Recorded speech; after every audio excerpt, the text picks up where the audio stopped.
What's up, everyone? Today we're going to take a look at an article from Forbes that's titled The Real Impact of a Housing Market Recession. In this article, they go through not only the main forces driving the housing recession, but what happens after the recession. How soon will a housing recovery happen? And when is the best time to buy below market value properties? So let's just dive right in. As we all know, the main problem we're having right now in the market is affordability. According to Forbes, many experts are debating whether we're in a housing market recession or simply a correction of the meteoric climb of home prices during and after the pandemic. The recent data officially points to a housing market recession, but some believe it's a housing recession simply because builders aren't building. So what defines a housing market recession? A housing market recession occurs when home sales decline for 6 months straight, which officially happened in July of 2022. The National Association of Realtors just published new data stating that existing home sales were down 5.9% for July of 2022 and 20.2% from 1 year ago. NAR chief economist Lawrence Yun went on record to state, "We're witnessing a housing recession in terms of declining home sales and home building. However, it's not a recession in home prices. Inventory remains tight and prices continue to rise nationally, with nearly 40% of homes on the market still commanding the full list price." So what are the two main forces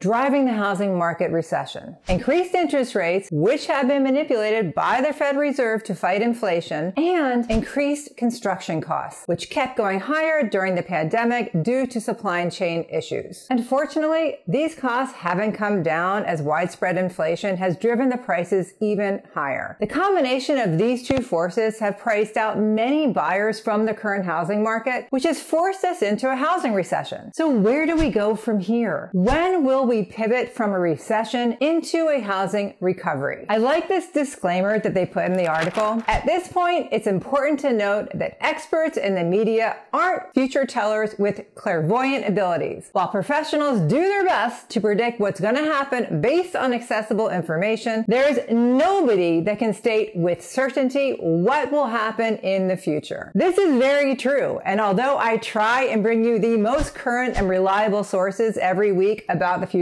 of the housing market, no one can predict the future 100%. What we can do is track real estate movements to see if the impact of a housing market recession on the economy and vice versa. So how do we track real estate movement? Well, one of the ways is to see how much new construction is happening to get an idea of future inventory. We call this home building starts. Home building starts are a leading indicator of the real estate market. The Census Bureau recently released some pretty disappointing news. Take a look at this graph provided by the Census Bureau. Housing starts, new construction, dropped 9.6% in July of 2022. In addition, homebuilder confidence fell for the 8th straight month in August as elevated interest rates, ongoing supply chain problems, and high home prices continue to exacerbate housing affordability challenges, according to the National Association of Home Builders. The index hit a 49 in August, the first time it's in the negative territory since 2014, except for a brief plunge right at the start of the pandemic. Anything under 50 is considered negative. We also see more home purchase contracts being canceled. Redfin reported approximately 63,000 home purchase agreement cancellations in July of 2022, which represents about 16% of total home contracts for the month. This is the highest percentage of cancellations since the pandemic stalled home sales in March and April of 2020. Some of these cancellations were due to buyers negotiating contingencies in their contracts for the first time in 2 years and backing out during those contingency periods. For example, if they request repairs after an inspection and the seller won't agree, the buyer can simply cancel the contract if they have an inspection contingency. Other buyers were unable to close deals because they no longer qualified for a mortgage due to the increased interest rates. When a buyer signs a contract on new construction, construction, they can't lock in their interest rate until shortly before closing as opposed to contract time unless they want to pay for a long-term lock. So this time difference between contract and close with rates increasing drastically may have caused some buyers to cancel their contract because they simply couldn't afford the loan anymore with the higher rates. Home purchase cancellations may begin to taper off as sellers get used to a slower paced market, said Redfin Deputy Chief Economist Taylor Marr. Sellers have already begun to lower their prices after putting their homes on the market. They'll likely start pricing their properties lower from the get-go and become increasingly open to negotiations. So the big question is, when will we come out of a housing recession? In the Forbes article, they cite 4 phases of the real estate cycle: recovery, expansion, hypersupply, and recession. Since we are obviously in a recession, the next cycle will be a housing recovery cycle, which they say will be the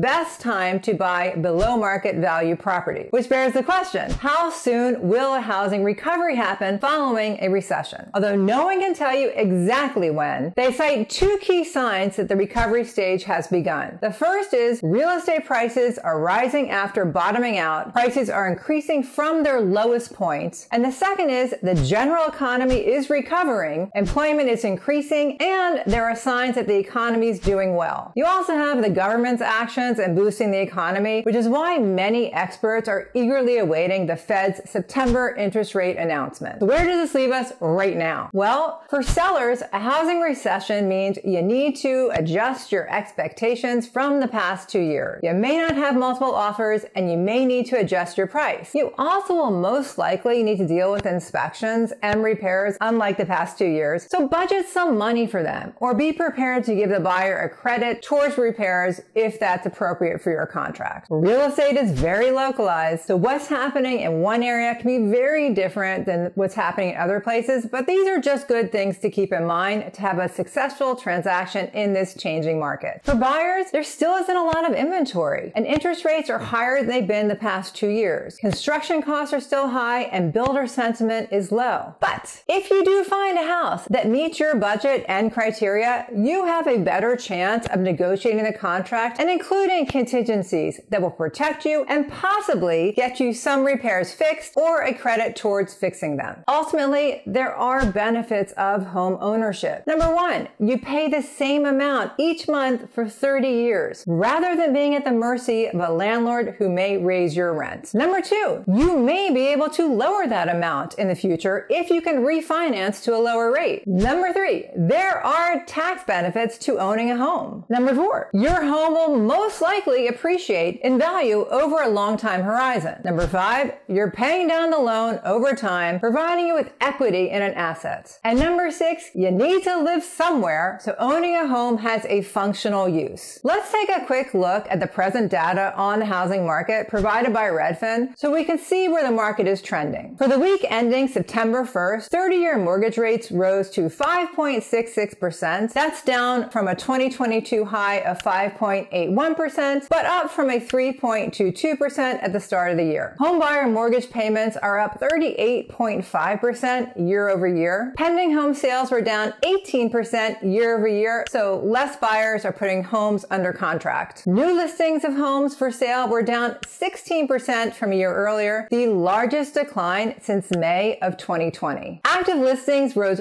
4.2% year over year. This is the number of homes listed for sale at any point during the period. Homes that sold were on the market for a median of 26 days, up from 21 days a year earlier, and the record low of 17 days in May and early June. On average, 7.5% of homes for sale each week had a price drop, a record high but unchanged from the previous 4-week period. The average sale to list price ratio, which measures how close homes are selling to their asking prices, fell from 99.8% from 101.4% a year earlier. In other words, the average home sold at its asking price. This was the first time since March of 2021 the ratio has fallen below 100%, meaning the typical home is now selling for below the asking price. And mortgage purchase applications were down 2% week over week, seasonally adjusted, and were down 23% from a year earlier during the week ending August 26th. So all of this shows us the changing market, but inventory is still super low. I hope you get some value out of today's video. It's a lot of work to put it together, but I really think it's important to give you the most up-to-date information so you can make the best decisions for you and your family. The American dream is not dead. It's just harder than ever, but hopefully a more balanced market will help with affordability. If you'd like to see more videos about the housing market, definitely check out these two. And if you'd like to show our channel some support, simply smash that like button, comment below, and consider subscribing to our channel. It helps us with the YouTube algorithm and motivates us to make more videos. Thanks for watching. I do appreciate it. Bye!